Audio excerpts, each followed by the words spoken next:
Qani Maryamxon, oling ovqatingizni. Bismillahirrohmanirrohim. Allohga shukr. Bismillahni aytdingizmi? Payg'ambarimiz sollallohu alayhi vasallam aytganlar, taomdan oldin bismillah aytishni. Endi aytingchi, yana nimalarni tavsiya qilganlar? Taomlanishdan oldin qo'lni yuvish, taom yeyishdan oldin bismillahni aytib, kattalardan birinchi boshlamaslik, yeb bo'lgandan keyin duo qilish, qo'l og'izni chayib yuvish, suv ichayotganda 3 ga bo'lib, havo chiqarmasdan ichish. Ha, barakalloh. Haqiqatda bu aytgan narsalaringizni hammasini Payg'ambarimiz sollallohu alayhi vasallam bizga aytganlar. Qarang, shundoq mehribon, mushfiq Rasulimiz alayhissalatu vassalam bizga hamma narsani o'rgatganlar. Hattoki qanaqa taomlanishni ham o'rgatganlar. Bu o'rgatgan sunnatlarning har bittasida hikmat bor. Siz aytganingizdek, ovqatdan oldin, keyin qo'limizni yuvadigan bo'lsak, ovqatga baraka bo'lishini aytganlar. Bismillahni boshlab aytadigan bo'lsak, demak, o'sha ovqatga baraka bo'lishi bilan birga shayton biz bilan qo'shilishi, bu Alloh bergan rizqiga sherik bo'la olmaydi.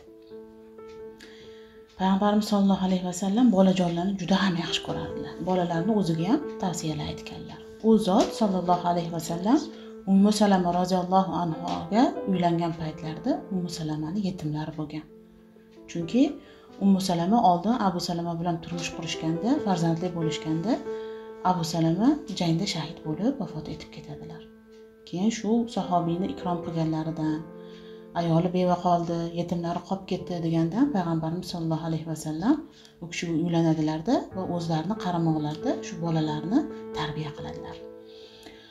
Abu Salamadan Umar ismli o'g'il qolgandi. Kichkina bola bo'lganda, shu oldilariga taom qo'yilganda, u paytda bitta laganga solib, hamma bitta lagandan yegan. Shunda baraka bo'lgan. Haligi yosh bola bilib bilmasdan qo'llarini u yog'iga, bu yog'iga taomni uzatib, shoshib yeyish paytidan bo'lgan ekanlar. Shunda Payg'ambarimiz sollallohu alayhi vasallam to'xtatib, "Ey g'ulom" deganlar. "Ey bolacha, to'xtab tur." Keyin sambillah deb o'rgatganlar. Birinchi 3 ta narsani o'rgatganlar. Birinchisi sambillah, bismillah deb ovqatni yegan. Keyingisi kul bi yaminik deganlar. O'ng qo'ling bilan yegin deganlar. Chunki Payg'ambarimiz sollallohu alayhi vasallam o'ng qo'lda yeganlar, shayton chap qo'lda yeb, chap qo'lda ichishini aytganlar. Va oxirgi o'rgatgan narsalari kul mimma yalik, o'zingni oldingdan ye deganlar.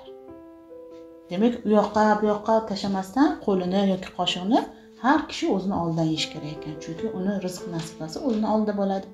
Boshqa tomondagilar boshqalarni rizq nasibasi bo'ladi. Ham ovqatni betartib qilinmaydi. Shuningdek, Payg'ambarimiz sollallohu alayhi vasallam ovqat ustidan yemanglar deganlar. Shuni suzib qo'yilgan bo'lsa, tagidan yenglar. Chunki baraka ustiga nozil bo'ladi. Agar ustidan olib yeb qo'yadigan bo'lsak, taomni bebaraka qilamiz. Haligi Umar roziyallohu anhu sahobiy nima deydi? Kichkina paytlarida Payg'ambarimiz sollallohu alayhi vasallam shularni o'rgatganlaridagi bir umr eslarida qolib, taom yeyishim doimo shundoq bo'lgan deb aytadilar. Ya'ni shu Payg'ambarimiz sollallohu alayhi vasallam nimani aytgan bo'lsalar, doimo taom paytida o'shani aytib, qilib, amal qilib bajarganlar. Birgina shu taom bilan ichimlik ichishini ustida Payg'ambarimiz sollallohu alayhi vasallam rosa ko'p tavsiyalar berganlar. Mana hozir o'zingiz bilyapsiz. 3 ga bo'lib ich. Chunki bir ko'targanda ichish bu odobsizlik bilan birga ichimizga o'sha suyuqlik tushganda mana tibbiyotda ham tasdiqlashdi, zarar bo'lar ekan. Chanqab turgan odam birdan ko'tarib ichib oladigan bo'lsa, a'zolarga zarar bo'lar ekan. Xo'plab ichilsa, sekin-sekin suv yetib boradi. Mana hozir bir xo'plamdan sekin-sekin ichinglar deb hozir tavsiya berishyapti. Ham buni ichiga nafas olib bo'lmaydi, puflab bo'lmaydi, chunki insonning burni og'zidan har xil narsalar tushishi bor. Nafas olmoqchi bo'lsa, bu yoq tarafga qarab nafas olib, keyin yana suvni ichishda davom ettiradi.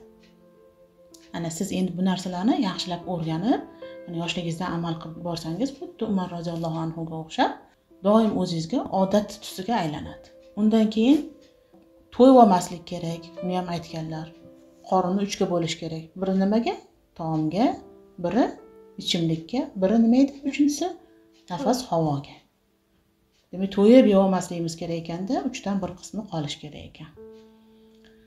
Keyin munofiqlar 7 qorin bilan yeydi deganlar, mo'min kishi 1 qorin bilan yeydi deganlar. Bu yana o'sha ozginaroq taomga to'yish ma'nosida aytilgan.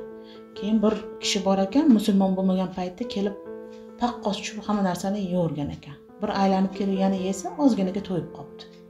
Nimada buni sababi deb so'rashsa, u avval kelgan paytda mushrik bo'lgan holatda yegan ekan. Keyin iymonga kelib yegandan keyin haligi ozgina ovqatga ham to'yadigan, bismillohni aytgani uchun baraka nozil bo'lganiga ana shu bilan qanoatlanadigan bo'lgan ekan. Shularni bilib borsak, xudo xolasa amal qilib borsak, siz javoblaringizdan biz ham xursand bo'ldim. Endi buni dugonalaringizga ham ayting, o'rgating. Sizni qarindoshlaringizni ichida kichkina bolachalar bor, siz aytib bersangiz, ularga yana ham ta'sirli bo'ladi. Xo'pmi? Alloh taolo manfaatli qilsin. Qani endi ovqatingizni bismillahirrohmanirrohim.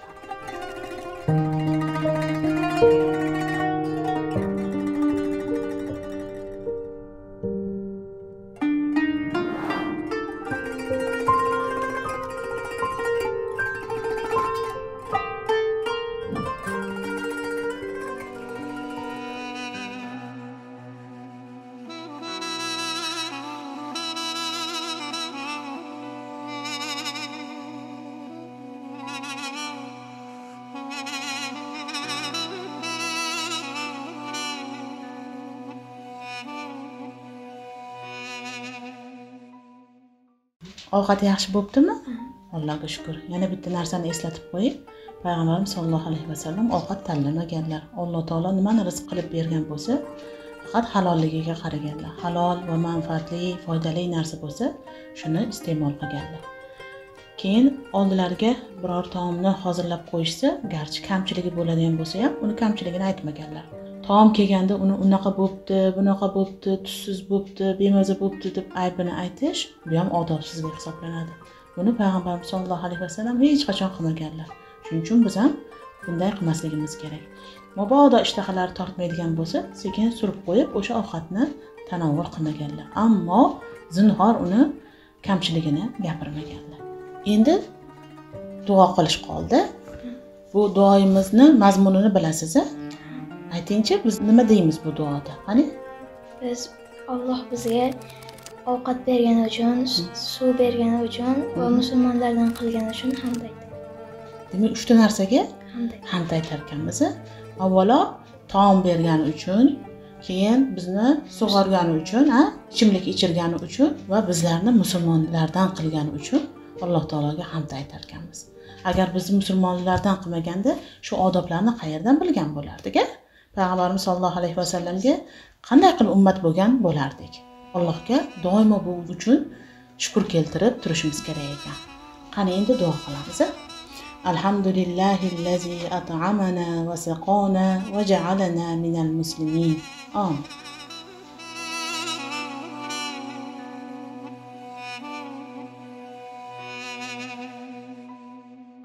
Har bir tug'ilgan go'dak sof tabiatda tug'iladi.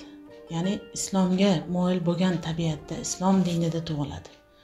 Shuning uchun ham hadis sharifda marhamat qilib aytiladiki, ana shu sof tabiatda tug'ilgan go'dakka berilgan tarbiyaga ko'ra bo'ladi bolaning kelajagi. Ota-onasi xohlasa uni nasroniy qilish mumkin, xohlasa uni yahudiy qilish mumkin va xohlasa uni majusiy qilish mumkin. Endi u o'zida asli tabiati islom bo'ladigan bo'lsa, demak go'daklarda sof fitrat, sof tabiat bor. Agar unga tarbiyani munosib qilib, mukammal qilib beradigan bo'lsak, unda bunga iste'dod va qobiliyat bo'ladi. Shuning uchun farzandlarimizni imkon qadar yoshligidan go'zal tarbiya bilan o'stirishimiz kerak bo'lar ekan. O'zingiz mulohaza qiladigan bo'lsangiz, yosh bolalarga islom dinidan gapirib beradigan bo'lsangiz, Alloh taoloning so'zlarini aytadigan bo'lsangiz, o'tgan payg'ambarlarning qissasini aytadigan bo'lsangiz va payg'ambarimiz sollallohu alayhi vasallam haqlarida gapiradigan bo'lsangiz, juda ham qiziqib ketishadi. Ularga bu juda ham yoqadi. Shuning uchun onalarimiz bunga e'tibor berishlari kerak. Yoshlik paytdan ularga Alloh taoloning muhabbatini qalblariga solib, payg'ambarimiz sollallohu alayhi vasallamni muborak shaxsiyatlarini tanitib borish kerak. Hozir aytgandekki, mana u zotning sunnatlari nihoyatda ko'p. Ularni tushunadigan darajada bolalarimizga yetkazib, shu bilan birga amalni barobar olib ketishga ham ko'maklashishimiz kerak bo'ladi. Ustozim Shayx Adnon Darvish bir gap aytadilarki, nihoyatda ta'sirlandim shu gapdan. Yaqinda o'zimizda ziyorat bo'lganlarida aytdilarki, men onajonimni juda yaxshi ko'rganman, hozir ham qattiq muhabbat bilan yaxshi ko'raman. Alloh rahmat qilsin dedilar. Nimaga deyiladigan bo'lsa, onam menga yoshlikdan sunnat amallarini mustahkam, mahkam o'rgatganlarki, hozirgi paytgacha meni tark qila olmayman. Gap nimada ketayotganda? Gap namozning farzlari, sunnatlari haqida ketayotganda, o'sha sunnatni gapirayotgan paytlarda buni esga olib bizga aytdilar, nihoyatda ibratli bo'ldi. Demak, ba'zilar namozni sunnatiga e'tiborsizlik qilish mumkin. Shayx Adnon onalardan buni ta'limini olganlari uchun hech qachon namozlarning sunnatini tark qila olmas ekanlar.